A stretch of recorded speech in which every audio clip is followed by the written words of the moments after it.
Hello, hello. Hi, guys. Hello to everybody.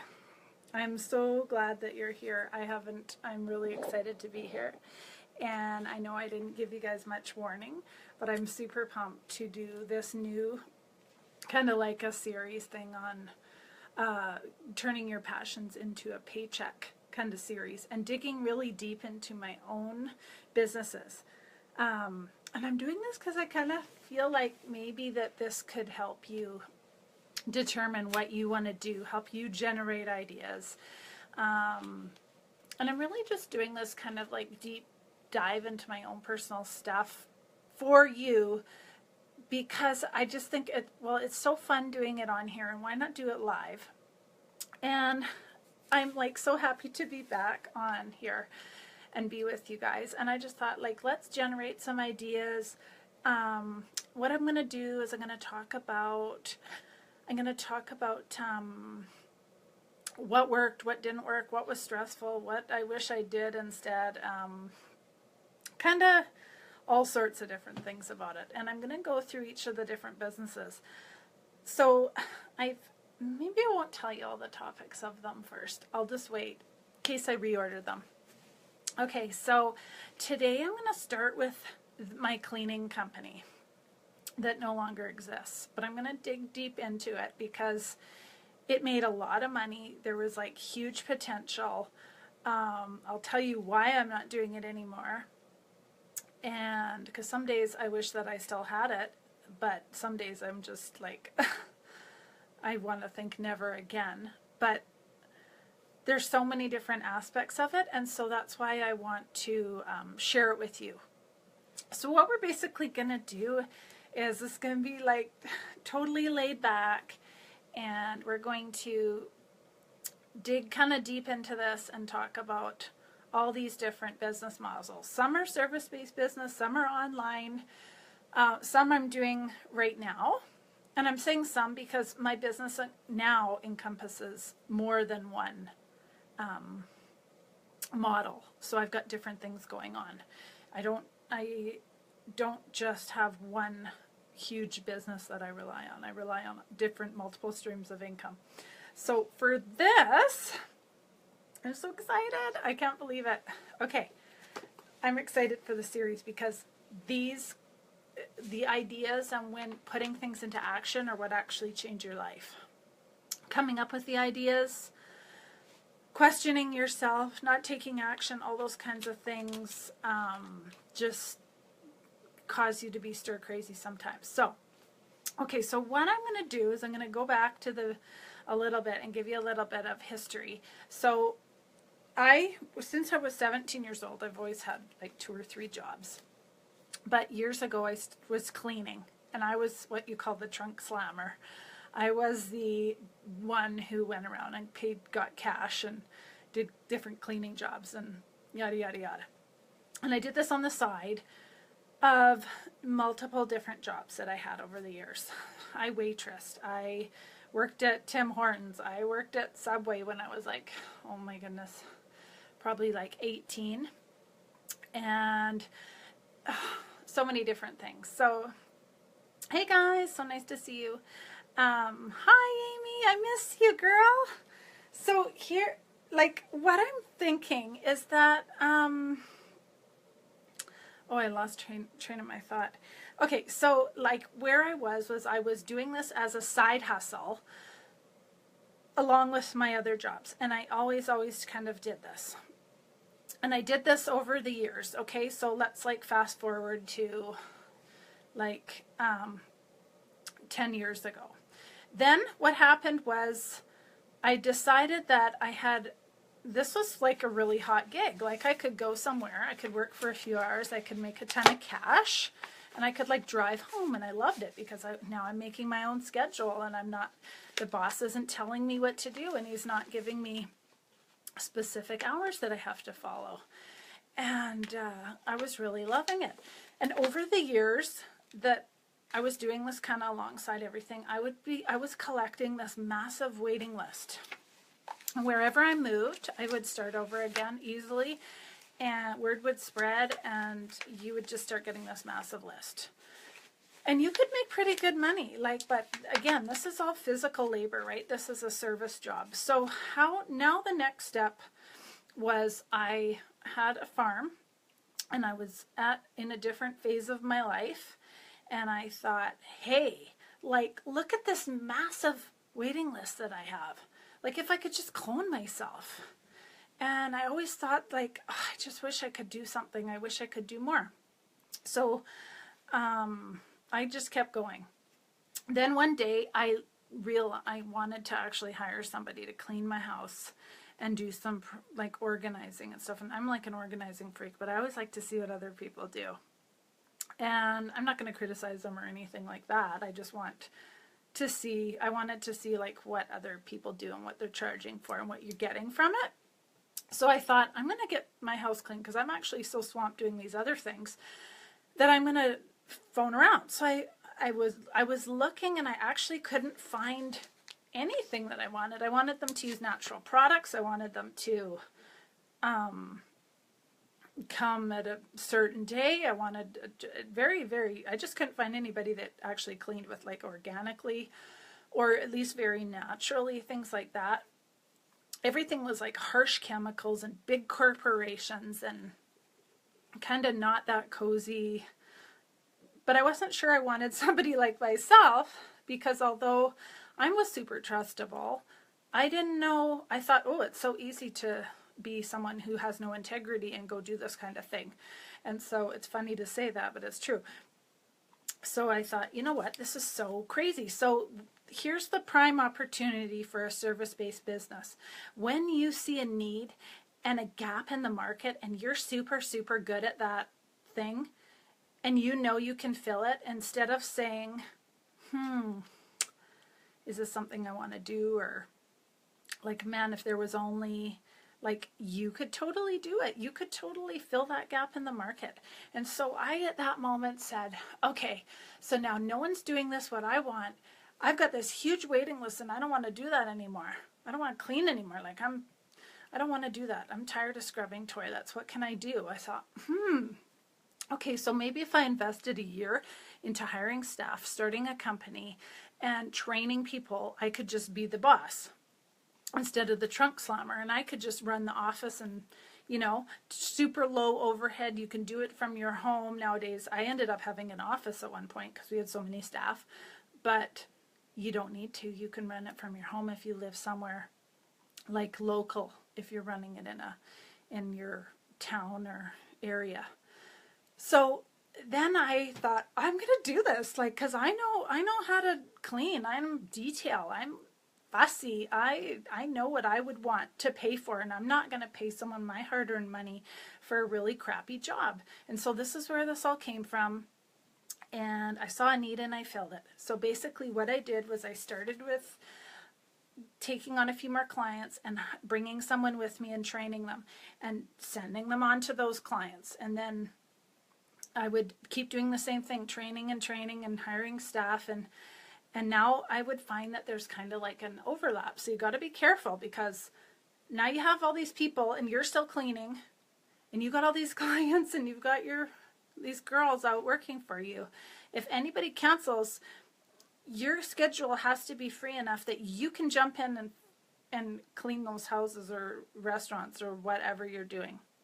So as I realized that the whole goal for me was to back away from the cleaning, because physically I couldn't do it. My back was really bad, and it would lead into getting worse and worse and worse. And so I thought, the whole point I did this is to kind of clone myself all over the place, make way more money than I potentially could alone, and sit back and enjoy the ride. Well, so with the service-based business model, if you're only doing you're only doing you. You can only make so much money.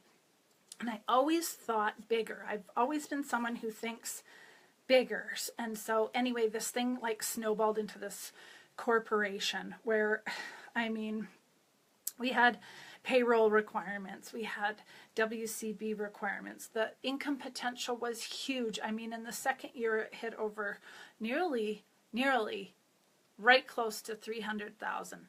and I only had like between 17 and 30 staff at that time. And I expanded from residential to commercial. So the potential to make money is huge. If you can hire someone who is a trainer, someone to manage your team, then you've got you, which the whole goal for me was to be in the office and do the books and manage the clients and the schedules and take the calls and do the marketing, because that was another huge thing. And of course, knowing me, the creative one who always thinking about new things, I was like, I'm going to make my own organic scrubs and we're going to do this. Well, it caught on and clients wanted to use it in between cleanings, like residential clients.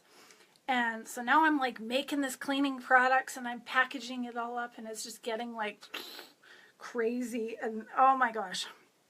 The reason I'm telling you guys this is because I want you to think about different models you could do. It doesn't have to be scaled to this extent. Mine kind of blew up huge because there was no market for this. And I mean, the goal and dreams of everybody's business is to have more clients and staff, and that's what we had. My biggest problem with my business at the time was maintaining staff. So I thought, how about I offer benefits? I'm going to offer the benefits and then I'm not going to have such high turnover, because what people would do is they would get trained and then they would go and start their own business, which most of them just flopped anyway, because they weren't like us. We were licensed, insured, bonded. Like I went the whole 9 yards to stand out from the crowd, because if it's just like online business, where if you're not standing out from anybody else, you're just going to blend right in, and I mean, nobody's going to see you, and you just disappear into the world of online marketing, right? So as a service-based business, though, if you do your marketing right, it can be super, super lucrative. So it's just something to think about. Like, it doesn't have to be this chaotic. I could have stopped at 8 to 10 staff and ran it, but it just kept growing and the clients kept coming, and so I would hire more, and then the HR became more, and I would do more hiring and very rare firing, but there was a couple of cases. But the training and the cost, but it's still the profits that were to be made in this was huge. And so I want to just put this out there, and the reason, the actual sole purpose of this little series of making money from your passions and turning your passions into a paycheck is because you can mix different businesses. You can mix different things. You don't have to just struggle online and try and make your name. You can be doing different things and wean yourself off of it. You could be working a corporate job and doing your side hustle online stuff on the side while you're growing it. You can be writing books. You can be cleaning. You can be professional organizing. You could be home staging. I've done all these different things.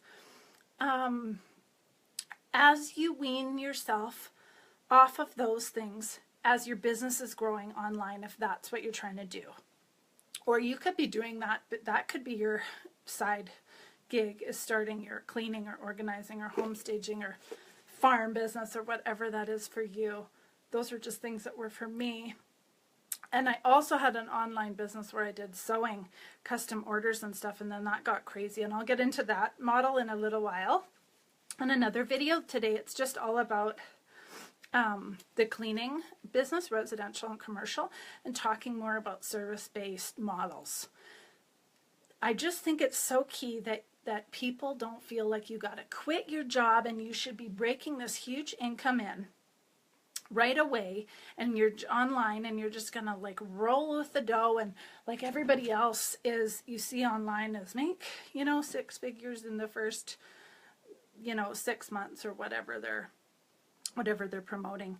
And it's just, it's very, very saturated. And I feel like if we could just be true and share how the smarter way of doing things is to actually hang on to different things or create multiple streams of income, whether they're a service-based business is part-time, along with your other business online, and then when that gets going, whichever one is going like full tilt ahead and making a lot of money, then you can wean yourself off of the other things. I don't know about like 3 or 4 things going and you're burning yourself out. That's not really the idea. But having a couple different ways, streams of income, so you're not dire and stressed and like desperate for cash, because that it shows, right? Like you can tell. And so that's not good for your online presence. But all these different, there's so many different ways of making money. Why not do what fits you and create your nest egg, your golden egg, through different means? Feel what you like. Try different things. I mean, this is just my model, and I'm just getting deep into it to show you that the ups and downs and the possibilities of different things. Yours could be anything. Yours could be working at the bank and you have an online business over here, or you do direct sales and you work over here and do this, and you're really trying to get that direct sales business running. And once it's really, really running and you got this big downline or upline or whatever you call it, you know, you can wean yourself back to like maybe really part-time at the bank or whatever until you're doing it, because I just don't, I just want it to be feasible for you. So we're not going to go like throw our hands in the air one day and just quit your job and expect to make all this like money in the first month and be able to pay your bills. You have to give things time and really let them go. And you have to see a gap in the market when you're talking about service-based businesses. But there is so much potential for this. So I don't want to just be talking only about online potential, because like I said, there you can create your own balance. You can create whatever you want. I mean, you can make all your income come from one source or multiple sources. So create whatever it is for you. So here comes this crazy business, and I'm networking and I'm marketing everything, and the clients are rolling in, and I'm selling this stuff on the side, and it's totally getting out of control. And basically my whole idea of sitting back and being the boss is like totally, because all I'm doing is running around putting out fires. So this extreme, having too many staff and too many places, and having commercial places where you're responsible, that company is opening in the morning, doors to the public, and your guy better have been there last night and cleaned it, because people are going to show up and you're going to look really bad. And guess who gets to go when they're sick and nobody else is available? You. So at those times, it can be really, really crappy and hard on your body physically. And so there was all sorts of ups and downs with that, right? I loved the processes. I loved creating, for everything that we did, I created a process. I would kind of create systems that for hiring. I would create systems for interviews. I would create systems for payroll. I would create systems for the bookkeeper so I could drop in at any time. And that's what saved everything, is that if you have really good systems in place, like also like client retention systems and everything, there's just so much to it.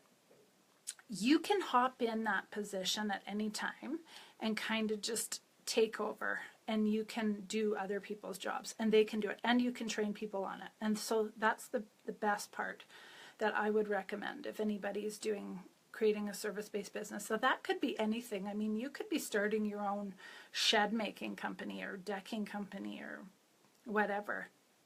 And something that I totally love, if I had a strong back, I would probably, good thing I don't, because I would totally start a tiny home building company, because I just think that they're so awesome, and I would love to try and get property and live in a tiny home. I think that's so cool. Yeah, so sometimes I get super, super crazy with my ideas. But as you get bigger, and I don't know what the laws are in your state or your province or wherever you're from, you have to really look into the paperwork part. It's super important to make sure that you're licensed and that you do your taxes properly. Now, I'm not sure, we call it sole proprietorship here. I did that till I started having staff, and then I turned it into a corporation. I believe in the States it's LLC, or is that their sole proprietor? I'm not sure. I actually don't know, but I really would suggest that you look into your own stuff and make sure that you get that right, because I can bookkeep, but for myself. And Those kinds of things that you get your paperwork right when you start growing really big. And if it grows big and out of control like mine fast, you have to be on it. And I ended up having to pay somebody to come in and help me do there was monthly, what do you call it? Like monthly payroll and submission requirements to the government constantly. And there were so many fines and late charges once you go off of being yourself. So, you know, when you can go start your own thing, just you, and sometimes you feel like you want to go big and make all this money, but if you're comfortable with just you, just try it. And if you want to go big, you can try that too. I mean, I just want to tell you, there's a lot of money to be made in companies that are run properly. And we were running pretty smooth, but my big plan that was to be the boss and not go be putting out fires everywhere. And maybe that's just the reality of every business with multiple staff, is the boss is always doing that and feeling burnt out. But I remember getting calls all night long from my clients, or sorry, not from my clients, from my staff at midnight. I'm sick, oh, my vacuum's broke, and I'm like 40 miles out of town at some place, because we like covered a huge area, right? And so you would always have to jump in, and you would have to go bring them this thing, and you would have to go fill in, and or their person was sick, puking, and left and went home, and you would have to go run and help them. So there was just so much to it. So but the clients were happy. The clients were amazing. I loved what I did, in the sense that I knew I was helping people and providing a really awesome service to the community. And it really kind of blossomed. And so the next thing that happened was I was asked by real estate, because we cleaned for a lot of realtors, is to start doing home staging. And then so that came into play. And now here I am. And I thought, this is great, because this hurts my back less. So I'm going to start doing home staging. And then I was asked to do professional organizing, and I'll tell you, that led into a whole nother business that I started, which is another great business model. But again, you're only you. And with these businesses, if you don't hire people and they don't meet your standards of service, you got to be careful, right? So that was kind of the next step, was home staging for the real estate. And that was really great too, because I mean, we're already there. I'm going to hire my crew to come in and clean everything, and then I'm going to stage it for everything. And you can charge quite a bit of money. So, and prices. I said that I would talk about prices. Now, everything is different everywhere. But as an uninsured, trunk slamming, cash person cleaning, you're usually charging like $20 an hour. And that's not, where we live, totally crazy at all. Some people even charge more than that. I'm not sure if they get it or not. But as a corporation company, I charged $30 an hour, and I charged $33 to $35 an hour for the commercial places. So when you look at your rate that you're paying your people, I had one main manager who I paid, I think, $17 an hour. And then I had other staff who got like $12. And they always got raises, and they got benefits. So like they made pretty good money. And so I was able to keep them pretty happy. But you just were always growing, and I was part of like a networking thing, and I was always getting customers from this thing. And I'm not sure if you guys heard of it, BNI. It's a really great networking place, and we would go to the local, one of the hotels, and have lunch every Wednesday, and everybody would take their turn, tell them what they do, and you'd give each other referrals. And I got a lot of referrals from that. It was fantastic. So there's a lot of great ways to market a service-based business and stand out easier than an online business. So we're talking about these models because remember that you can meld different things together before one, your favorite, your one that you're so passionate about, becomes your everything business, where you can rely on it to be making a huge income, and you can just be like, okay, that's done. So that's kind of where I'm at with that. There was a lot of beautiful money-making opportunities that came along with that. Tons of friendships, amazing people and connections. And oh, that is like the hugest thing with service-based businesses too, and online, is the connections that we make are huge. Those potential for networking together and boosting is no different than them referring me out or me guest posting on somebody's blog, or me interviewing people and sharing it all over. Like everything, it's just, networking is super great, and the people that you meet are the best part. So that's kind of where we're at with business number 1. I am not currently doing this business anymore because I've had back surgery, and that played a big part in it. But more than that, even more than before that, I had an accident where I slipped and fell and broke my elbows and slipped some discs in my back while I was holding my newborn. That started in 1994, and everything physical I ever did just compounded and compounded. So as you'll see, I weaned my way out of the physical labor world as we go through these different business models. So that was kind of the first big money-making huge opportunity that I saw. And I mean, the dividends that you can collect as being the owner can be pretty lucrative. So it's not something to write off as if it's something that you're passionate about, if you're fussy about things and you're super good cleaner. I mean, you can make a really good business. So I love online business too, but I'm just trying to show you that if you really want to work for yourself, you can make a full-time income still doing everything for yourself if you mix and match different business models. You do not need to go there. And the beauty of that cleaning business is that I made my own schedule. Yes, I got called into stuff, but it was when my kids were in school, and I covered for flaky staff and things like that. But I always managed to build it around my family, and that was really important to me, that it wasn't just something that someone told me when to be there and when I could go home and when I could have lunch and how much I'm going to be paid. Like, I could up my rates whenever I wanted.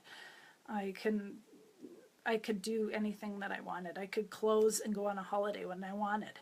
And so it's just something to think about. I hope that encourages you guys if you were thinking about something. If you have any questions about that, I'm happy to answer anything to do with the residential and commercial cleaning business, either alone or with staff as a corporation, because I have had experience with all that. And it was really fun. It was a part of my life. It was a season in my life that I look back on and go, wow, I was like, yeah, I wish I could have hung on to it a little bit longer, but I couldn't, because I ended up having surgery. My back couldn't take the physical labor anymore. But it's a really great potential model if you're in good shape and you have a great personality and you're good at customer service, because it is all about customer service, and you have to be really fussy and detailed to stand out, because anybody can just do a slap-ass job, and you're not going to make that really good money and be able to demand that money and have those clients pay you and be on regular schedules nonstop, even the businesses, unless you're good, because there will be competition. And the people, with the way the economy is continually fluctuating, sometimes people will willing to lose money to beat you at certain prices. And I always stuck with my prices and held out for the quality. And there was a whole nother level of quality control that I had happening. So there's a lot of different aspects to it. And if anybody has any questions, like I said, I'd be happy to help you through it, because you don't have to go work for somebody else. That's what this whole series is about. I love doing that. I still love cleaning. I can't do it like I used to. But I am mixing and matching my business models to make the income that I want and have the schedule that I want. Sometimes I get called into job where I'm a care aide as a nurse, and a home care nurse, and that makes me go, oh, like I can't stand this, and I know I'm doing it to help them and for extra money sometimes, and that's okay. You're mixing and juggling things, and when I absolutely can't help them anymore, I will totally say goodbye to that. I actually almost can't help them anymore now, but I'm really, really loving the different things. You do not have to go and slave over whatever it is if it's your choice. So if you have the itch, if it's in you and you just totally desire to work for yourself, you know what? The itch won't stop until you scratch it. The feelings of freedom and joy that you know you want to do won't stop unless you take some action. So think about generating some different ideas and get to know make friends and have fun in the group. Like, ask questions. We're here for you. I can't wait to keep going with this. We're going to get really detailed in it with all these different models. Sorry, I've got a bit of a cold. And it's going to be great. So I'm super happy you're here. And if you want to check my website out, it's www.angelaneufeld.com. I've got some free stuff if you're looking at becoming a consultant online, maybe doing some coaching. Maybe you're really good at something on the side and you want to teach others how to do it. Maybe you want to create courses, all sorts of things. I've created different planners and books that are sold on Amazon that are creating income for me, so you can do things from all over. Don't feel bad if you aren't making the kind of money that you expected to make from one thing. That's why I'm here. That's why I'm doing this. I want you guys to see that you can pull things together and make what you want. And if you want it coming from one thing, you can work at that one thing really, really hard until it's where you want it to be. So don't give up. I'd love to hear from you. Feel free to leave me a comment. All these videos will be put back for future watching on YouTube channel in the Biz Hen House. So feel free to go over there and subscribe to the Biz Hen House, and I'll be posting it over there later. And I hope you guys have an awesome night. Bye.